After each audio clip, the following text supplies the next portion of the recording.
حضرت حذیفہ بن اسید انصاری رضی اللہ تعالی عنہ فرماتے ہیں کہ حضور تشریف لائے اور ہم کسی امر میں بات کر رہے تھے تو حضور علیہ السلام نے ارشاد فرمایا کہ تم کس چیز کا تذکرہ کر رہے ہو؟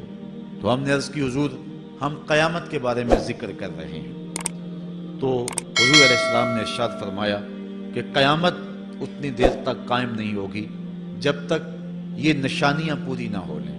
ان میں سے ایک حضور نے دھوئیں کا ذکر فرمایا، دوسرا دجال کا تذکرہ کیا، تیسرا دابت الارض یعنی یاجوج اور ماجوج کا تذکرہ کیا کہ وہ نکلیں گے، اس طرح سورج کا مغرب سے نکلنا اس کا ذکر کیا، حضرت عیسیٰ علیہ السلام کے نزول کا ذکر کیا۔ اسی طرح حضور علیہ السلام نے زمین کا 3 جگہوں سے بیٹھ جانے کا ذکر کیا، ایک مشرق میں، ایک مغرب میں اور ایک جزیرہ عرب میں، زمین دھنس جائے گی نیچے، اس کا ذکر کیا۔ اور یمن کی جانب سے ایک آگ نکلے گی جو لوگوں کو دھکیل کر کے شام کے میدان میں لے آئے گی، اس کا تذکرہ کیا۔ فرمایا جب تک یہ نشانیاں پوری نہیں ہو جاتی اتنی دیر تک قیامت قائم نہیں ہوگی۔ تو یہ قیامت کے آنے سے قبل جو ہیں وہ نشانیاں ہیں جو ظاہر ہوں گی۔ اس کے علاوہ قیامت آنے سے کچھ اس سے بھی پہلے نشانیوں کا ظہور ہوگا، جس کا ذکر حضور نبی رحمت صلی اللہ علیہ وسلم نے ارشاد فرمایا۔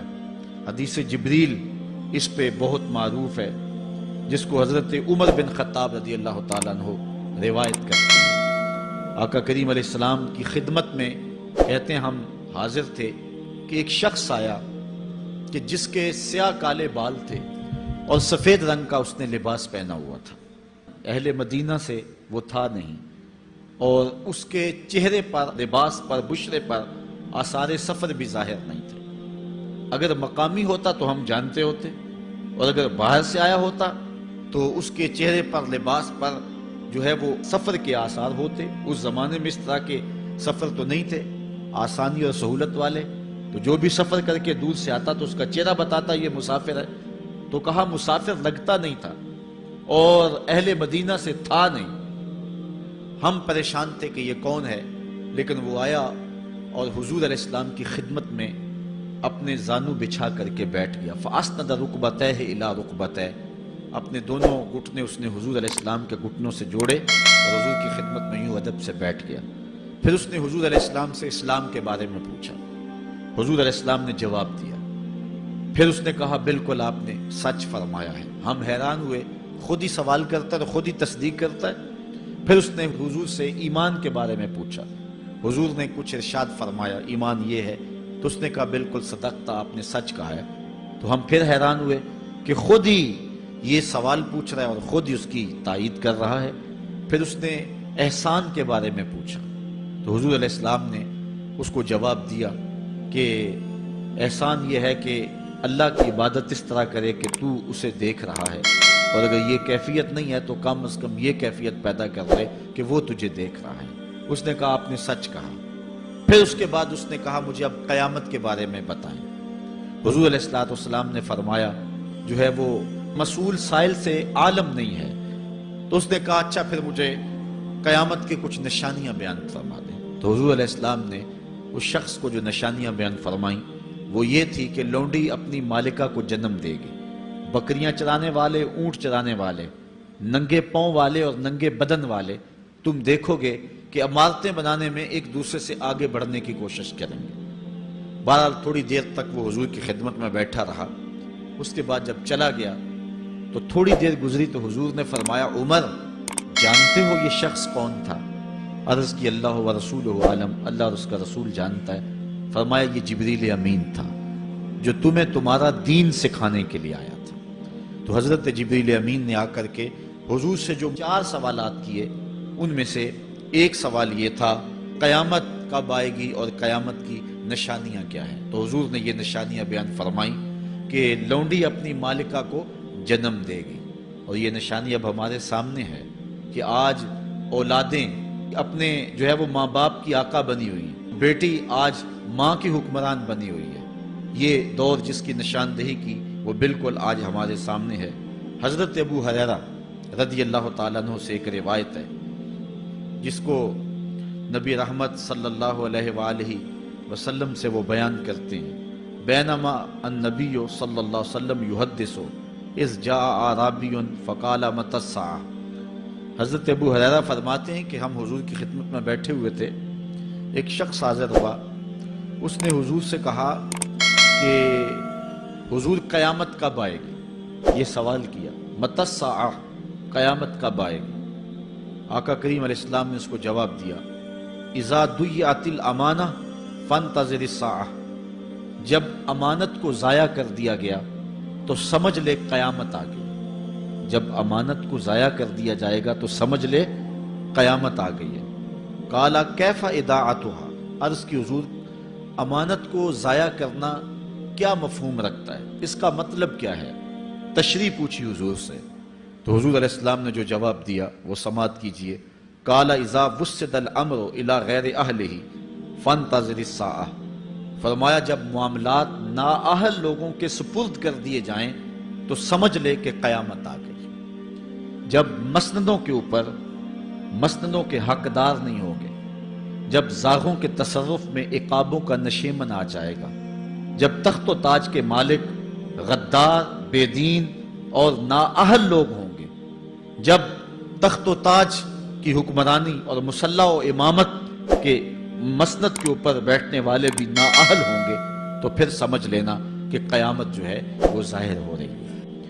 حضرت انس رضی اللہ تعالی عنہ سے ایک روایت ہے، کہتے ہیں سمعت رسول اللہ صلی اللہ علیہ وسلم یقول، میں نے حضور علیہ السلام کو فرماتے ہوئے سنا ہے۔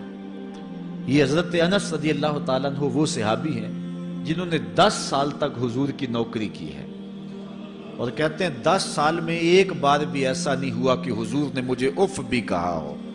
کہتے ہیں کبھی ایسا ہوتا کہ میرے ہاتھ سے کوئی برتن ٹوٹ جاتا، ازواج مطہرات جو ہیں وہ اس پہ ناراض ہونے لگتی تو حضور علیہ السلام روک دیتے، فرماتے اسے کچھ نہ کہو، اس برتن کی عمر ہی اتنی لکھی ہوئی تھی، یہ اتنے عرصے کے لیے ہی پیدا کیا گیا تھا۔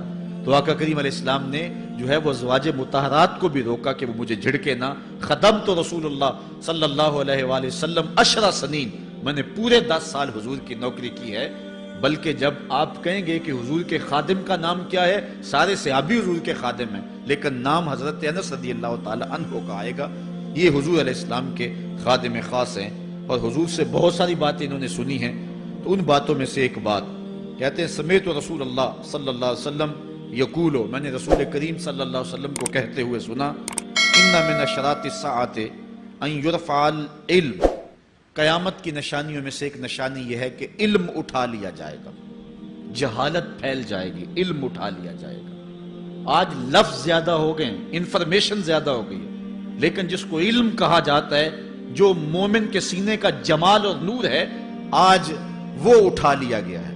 آج لوگ کہتے ہیں جی جتنا علم آج ہے اتنا علم پہلے تو نہیں تھا۔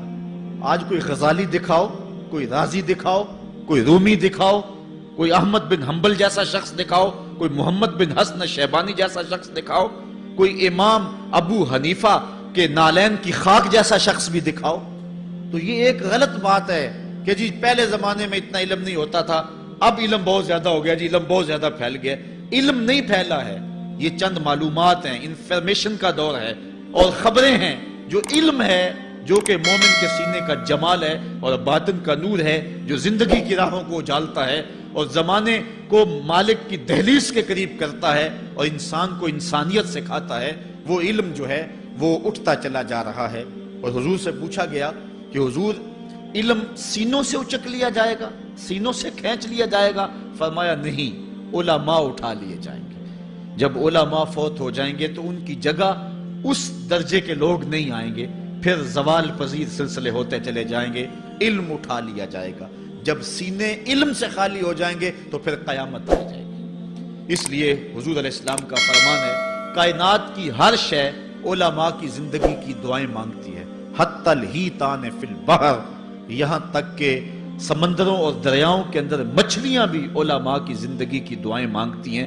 انہیں پتا ہے علماء ہیں تو کائنات مارز وجود میں آئی تو موجود رہے گی، اگر علماء نہیں ہوں گے تو کائنات جو ہے وہ بالکل قیامت کا شکار ہو جائے گی۔ تو پہلی چیز حضور نے ارشاد فرمایا ان یرفع العلم، علم اٹھا لیا جائے گا، ویکثر الجہل، اور جہالت عام ہو جائے گی۔ علم کی جگہ جو ہے وہ جہالت عام ہو جائے گی۔ آج علماء نہیں رہے ہیں، آج ہم جو ہے وہ انحصار کرنے لگے ہیں چند ٹیلی ویژن چینلوں پہ، اور اس کا نتیجہ کیا ہے کہ مختلف چینلز کے اوپر بیٹھے بہت سارے لوگ گمراہی پھیلا رہے ہیں۔ یہ ایک الگ داستان ہے، ایک الگ کہانی ہے کہ کس طرح سے علم کا گلا گھونٹا جا رہا ہے اور کس طرح جو ہے وہ لوگوں کو گمراہ کیا جا رہا ہے۔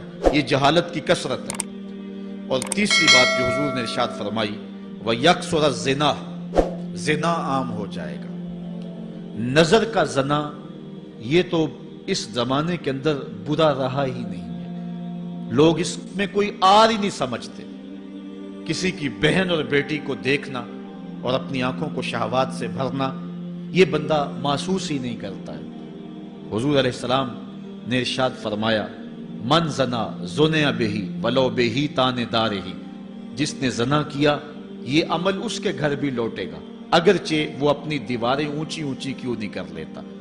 اگر آج کوئی کسی کی بہن بیٹی پر اپنی نظروں کو غلیظ کرتا ہے تو وہ یہ کیسے کہہ سکتا ہے کہ میری بہن اور میری بیٹی کسی کی گندی نظروں کا شکار نہیں ہوگی؟ یہ مقافات عمل ہے۔ گندم از گندم بروید جو سے جو، از مقافات عمل غافل مشو۔ اس لیے بدکاری پھیل جائے گی، نظر کی بدکاری اور ہر طرح کی بدکاری، اور یہ اتنا برا اور کبھی کام ہے کہ اللہ تعالیٰ جل شانہ نے قرآن مجید میں اسے کھلی بے حیائی قرار دیا ہے۔ آج میڈیا